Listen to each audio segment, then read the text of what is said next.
عزیزوں، گزشتہ بدھ سے پہلا جو بدھ گزرا ہے اس میں ایک بات شروع کی تھی اور وہ مکمل نہیں ہوئی تھی، اسی کے بارے میں اللہ پاک کی توفیق سے کچھ عرض کرتا ہوں۔ بات یہ ہوئی تھی کہ محبت دو طرح کی ہے اور دونوں اچھی ہے، دونوں عبادت ہے اور انشاءاللہ نجات کا ذریعہ ہے۔ اچھی تقریر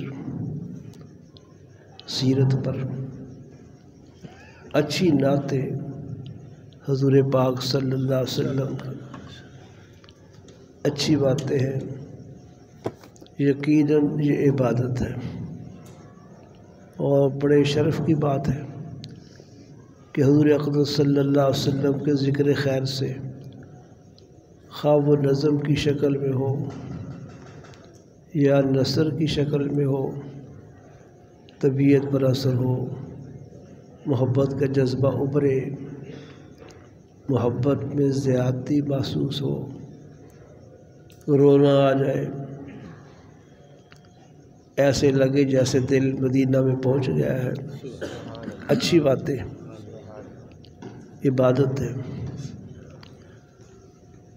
لیکن اس کو کرتے ہوئے زندگی کے باقی شعبوں میں حضور کی سنت کا لحاظ نہ ہو، نماز کا اہتمام نہ ہو، اپنی شکل صورت کو سنت کے مطابق بنانے کا شوق نہ ہو، تو جو ہم نے پڑھا سنا نعت کی شکل میں، نظم کی شکل میں یا کسی تقریر کی شکل میں، وہ اپنی جگہ اچھا تھا، لیکن یہ اس طرح کی محبت یہ ناقص محبت ہے، کامل محبت نہیں۔ کامل محبت یہ ہے کہ طبیعت میں حضور پاک صلی اللہ علیہ وسلم کی سنت کے خلاف برداشت کرنا مشکل ہو، اپنے عمل میں بھی دوسروں کے عمل میں۔ شیخ الاسلام مولانا سید حسین المدنی رحمۃ اللہ علیہ بڑے ہی بااخلاق تھے، انگریز کے تو دشمن تھے، پنجاب کے پھٹے چک دیتے سی انگریز تھے، آخر چک دیتے سی، انگریز کو یہاں سے بھاگنا پڑا۔ انگریز کی مذمت بہت کرتے تھے، اس لیے کہ ملعون انگریز نے ہمارے ہندوستان کو، یہ پاکستان ہندوستان ایک تھا، اس وقت سب ہندوستان کہلاتا تھا، یہاں کے اموال کو بھی لوٹا، یہاں کے مسلمانوں کو لوٹا اور اسلام کو ختم کرنے کے لیے بے پناہ کوششیں سازشیں کی، مسلمانوں کو دین سے برگشتہ کرنے کے لیے کوششیں کی، لاکھوں کی تعداد میں قرآن پاک کے نسخے جلائے آگ لگا دی کہ شاید اس طرح قرآن ختم ہو جائے گا، مسلمانوں کی دین ختم ہو جائے گا۔ جب دیکھا کہ 6 سال کے بچے پورا قرآن پڑھ رہے ہیں تو یقین آ گیا کہ قرآن مسلمانوں کو سینے سے نکالا نہیں جا سکتا۔ جو بات کر رہے تو بھول ہی نہ جاؤں، بھول نہ جاؤ، اخلاق کی بات کی نا، اس کے بعد بات کرنی داڑھی کے بارے میں۔ انگریز کی مذمت بہت کرتے تھے، سبق میں، بخاری کے سبق میں بھی خوب مخالفت کرتے تھے۔ ایک دفعہ کسی نے پرچی لکھی کہ آپ انگریز کی ہمیشہ برائی کرتے رہتے ہیں، کوئی خوبی بھی تو ہوگی؟ فرمایا ہاں بھی یہ خوبی ہے، اس کے کباب بھون کے کھائے جائیں تو بڑے لذیذ ہو۔ اتنی نفرت تھی انگریز سے،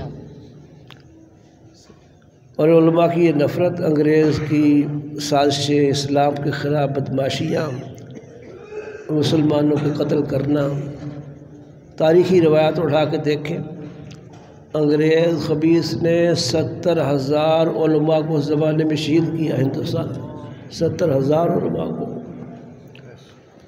اس لیے نکابر کو بہت سخت دشمنی تھی انگریز سے۔ اللہ اکبر۔ حضرت مولانا سید اللہ شاہ بخاری رحمۃ اللہ علیہ فرمایا کرتے تھے، جو کتا انگریز کو کاٹ کے آئے میں اس کو پراٹھے کھلاؤں۔ اللہ، تو میں اس کہا کہ حضرت مدنی انگریز کے تو بڑے دشمن تھے، لیکن مسلمانوں کے حق میں بہت نرم تھے، مسلمانوں کے بیت الخلاء صاف کر دیتے تھے۔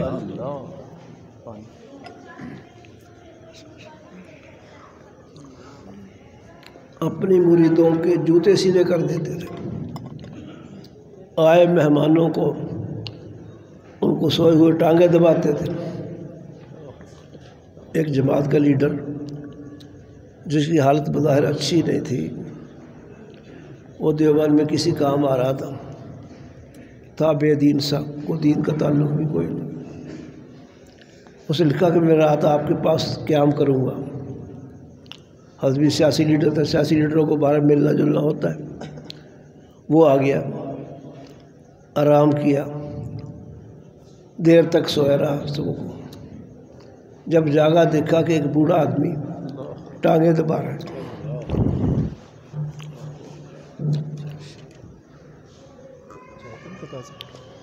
ہو جا تو اچھا، آنکھ کھلی تو دیکھا مدنی ٹانگیں دبا رہے رحمۃ اللہ۔ وہ چونک کے اٹھا، کہا حضرت یہ کیا ظلم ہے، میں کیسا، آپ کیسے اللہ والے ہیں؟ تو اس نے اس طرح افسوس کا اظہار کیا، تو حضرت جواب بڑا عجیب دیا۔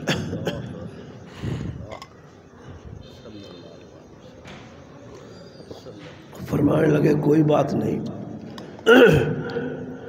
آپ مہمان ہیں، مہمان کی خدمت کرنا ضروری ہے، اچھی بات ہے۔ جب اس نے زیادہ کہا کہ نہیں یہ ٹھیک نہیں کیا آپ نے، آئے ہائے،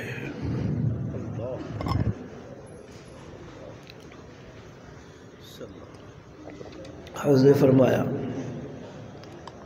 کیا تم مجھے اس قابل بھی نہیں سمجھتے کہ میں تمہارے پاؤں دبا سکوں؟ یہ تھا جذبہ لوگوں کے بارے میں۔ ایک دفعہ بخاری پڑھا رہے تھے، تقریباً 500 قریب طلبہ ہوتے تھے اس وقت دورہ حدیث میں بخاری میں۔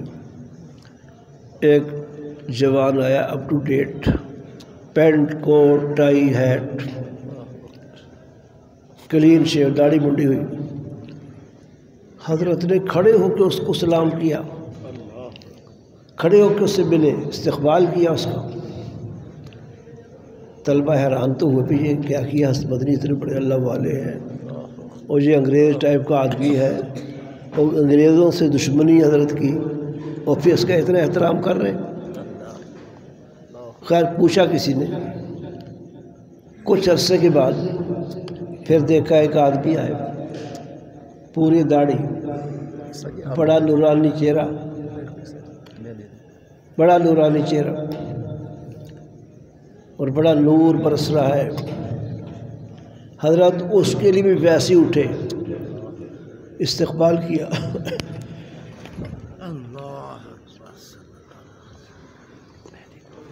پھر کسی نے پرچی لکھی کہ حضرت وہ جو آدمی آیا تھا اس کا آپ نے اتنا احترام کیا اور ان کا بھی کیا، ان کا سمجھ میں آتا ہے کہ یہ نیک آدمی ہے، آپ نے اس کا بھی اتنا احترام کیا۔ فرمایا یہ وہی ہے، ہمارے حضرات نے اپنے اخلاق سے لوگوں کو ہدایت سکھائی ہے۔ پھر بتایا اللہ، یہ میری خواہش،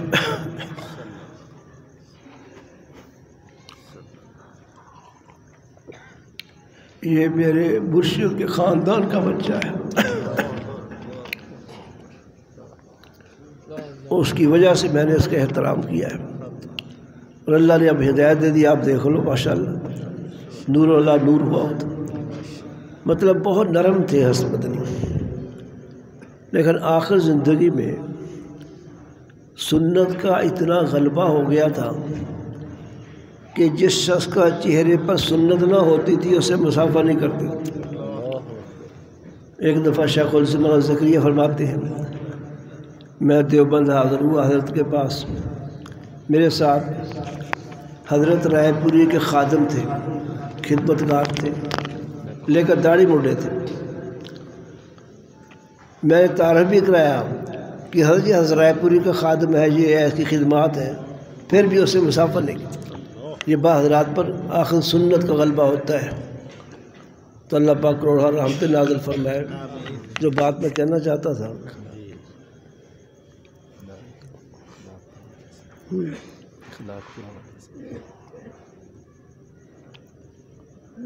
اللہ آپ کی برکت سے بھول گیا.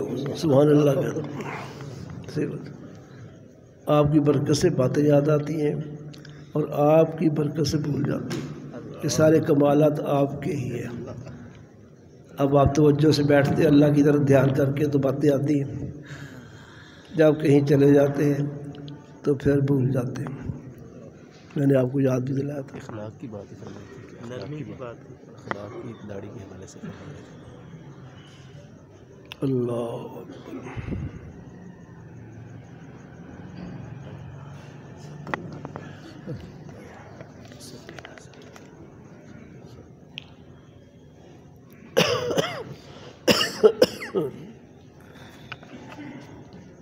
اللہ. اگر ہم نعتیں سنیں، نظمیں سنیں تو عبادت ہے، سنائیں تو عبادت ہے، ان کا اثر لیں عبادت ہے.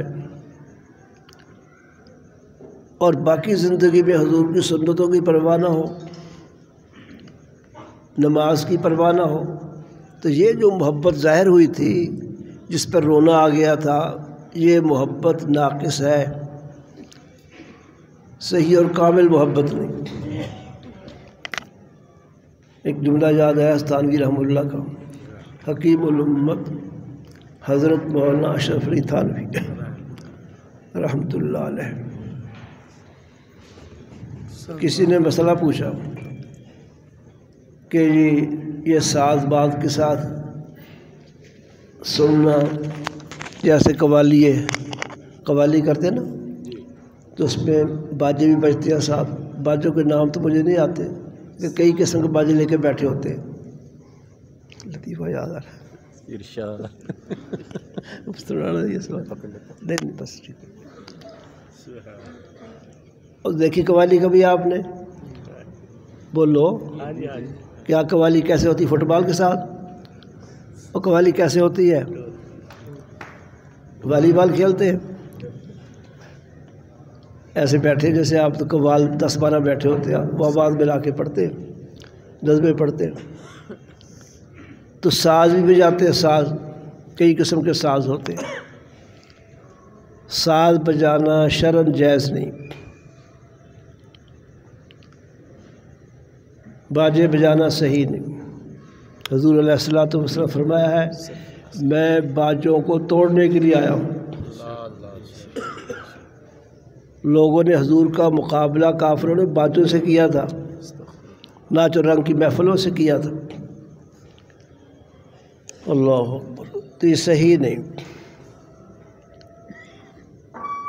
تو کسی نے تھانوی سے کہا جی وہ جو قوالیے پڑھتے ہیں، قوال پڑھتے ہیں، خاص ساز ہوتے ہیں، محبت حاصل ہوتی ہے، حضور کی محبت آتی ہے. کسی بزرگ کے بارے میں پڑھا تو بزرگ کی محبت آتی ہے. فرمایا میں یہ نہیں کہتا کہ ان سازوں سے محبت نہیں آتی، محبت آ سکتی ہے لیکن اللہ کے نزدیک مقبول نہیں ہے. مقبول محبت نہیں ہے. وہ محبت بات بنے گی جو حق تعالیٰ شان اس قبول فرمائے. حرام کام کر کے جو محبت آئے گی وہ عند اللہ مقبول نہیں. گل سمجھ رہی ہے؟ اللہ اکبر. کیا کہہ رہا تھا میں؟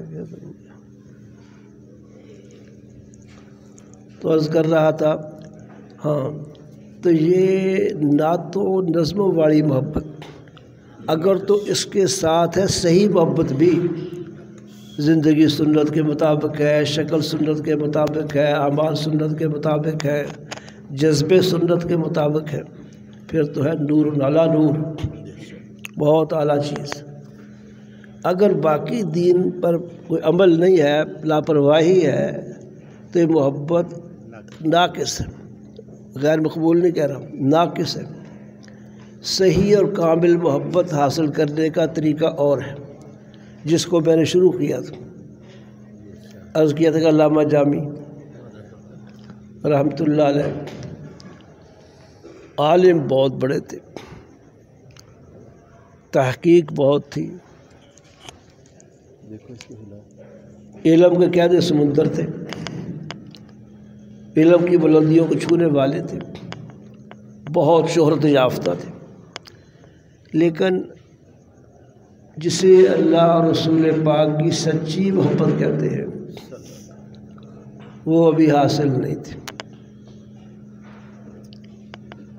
یہ بات شروع کی تھی، پھر میں ذکر کیا تھا، پھر انہوں نے اس محبت کو حاصل کرنے کے لیے افغانستان کا سفر کیا، خود ایران کے رہنے والے علامہ جامی ایران کے رہنے والے افغانستان پہنچے۔ دوبارہ واقعہ دہرانے کی ضرورت نہیں، خواجہ عبید اللہ کا دیکھا کہ ان کا تو گھر بار بادشاہوں جیسا ہے، بڑی مالداری، بہت ہی ایسے لگتا جیسے بادشاہ کا بنگلہ ہو، جانور رکھے ہوئے تھے اس زمانے میں جو بھی تھے، بکریاں، بھیڑیں،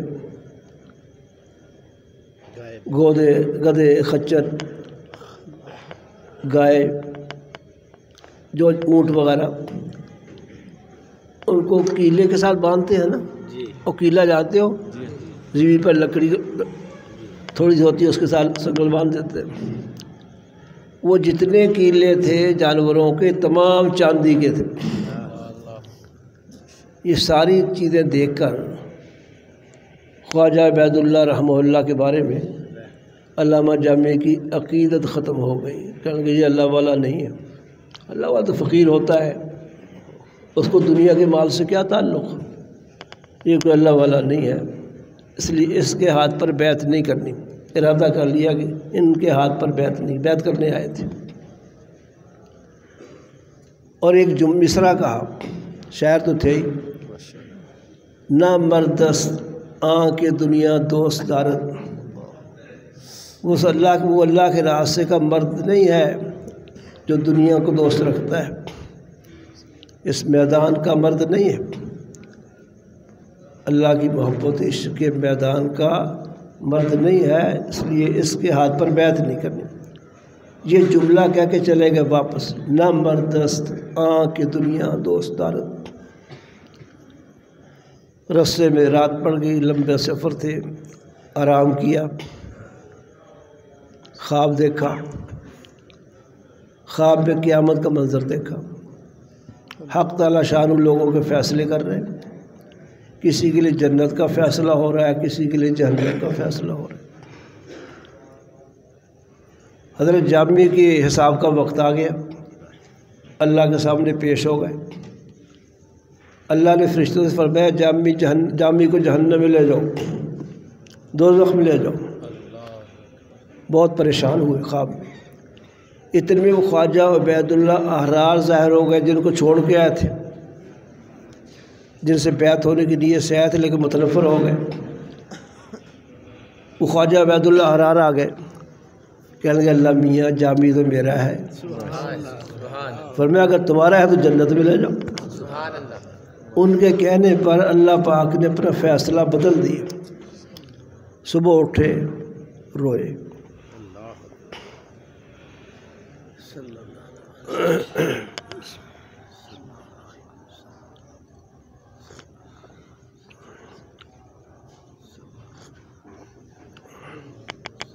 صبح اٹھے تو روئے کہ اتنی بڑی ہستی جو میری بخشش کا ذریعہ بڑھنے والی ہے، میں ان سے نفرت کر کے آ گیا، اور بے ادبی کا جملہ بھی کیا ہے، اور شکر بھی ادا کیا کہ شکر ہے اللہ نے میری رہنمائی فرما دی۔ واپس چلے گئے، حضرت خواجہ صاحب کے یہاں واپس چلے گئے، خواجہ عبید اللہ احرار رحمۃ اللہ علیہ۔ پہلے خواجہ صاحب گھر میں تھے جب پہلی دفعہ آئے تھے، اب خواجہ عبید اللہ کا دربار لگا ہوا تھا، متعلقین مریدین کا حلقہ تھا، خود در میں بیٹھے آفتاب کی طرح چمک رہے تھے۔ سبحان اللہ۔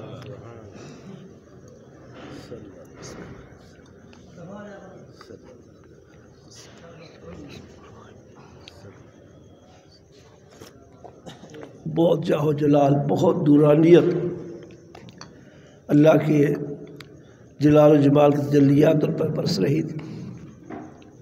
بہت عقیدت ہو گئی، خواب بھی دیکھ لیا تھا، اب زیارت بھی ہو گئی، بہت زیادہ عقیدت ہوئی، اور شرمسار بھی اندر سے بہت تھے کہ میں کیا کر کے گیا تھا یہاں سے۔